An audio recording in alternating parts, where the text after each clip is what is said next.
বাবর আজম কি কখনো ভেবেছিলেন এমন একটা দিনও দেখতে হবে তাকে?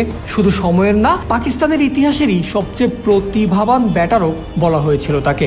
নাম দেওয়া হয়েছিল কিং বাবর, তুলনা করা হয়েছিল বিরাট কোহলির সঙ্গে। কিন্তু সময়ের সঙ্গে বদলে গেছে অনেক কিছুই। বদলেছে বাবরের ফর্ম, যে ফর্মে দল থেকেই বাদ পড়তে হলো বাবর আজমকে।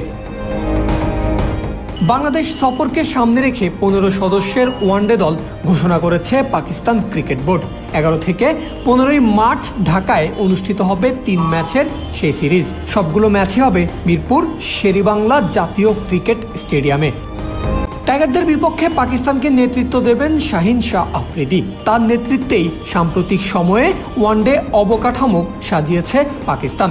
সিরিজটা দিয়ে 2027 50 ওভারি বিশ্বকাপের প্রস্তুতিও শুরু হবে পাকদের। ফলে এবারের ওয়ানডে দলে এমন 6 জন ক্রিকেটার জায়গা পেয়েছেন যারা এর আগে কখনোই জাতীয় দলে খেলেননি। অভিষিক্ত ক্রিকেটাররা হলেন আব্দুল সামাদ, মাআজ সাদাকাত, মোহাম্মদ গাজী ঘোরি, সাদ মাসুদ, শামিল হুসেইন এবং টি-20 বিশ্বকাপের রেকর্ড রান করা সাহিবজাদা ফারহান। তরুণদের সুযোগ করে দিয়ে ভবিষ্যতের কম্বিনেশন গড়ে তোলার দিকেই নজর দিচ্ছে পিসিবি টিম ম্যানেজমেন্ট। দলে প্রথমবার জায়গা পাওয়া 6 জনের মধ্যে আব্দুল সামাদ, মাআজ সাদকাত, সাদ মাসুদ ও শামিল হুসাইন সম্প্রতি পাকিস্তান শাহিনস দলে ছিলেন। আরব আমিরাতে ইংল্যান্ড লায়ন্সের বিপক্ষে সিরিজে অংশ নিয়েছিলেন তারা।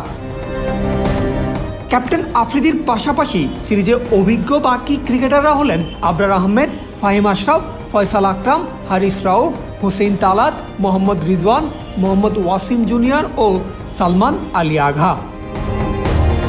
সর্বশেষ গত বছর 3 ম্যাচের একটা টি-20 সিরিজ খেলতে বাংলাদেশে এসেছিল পাকিস্তান, যেখানে 2-1 ব্যবধানে জয় পায় টাইগাররা। সেই প্রতিশোধ নিতেই 8 মার্চ আবারও ঢাকায় পৌঁছাবে পাকিস্তান দল।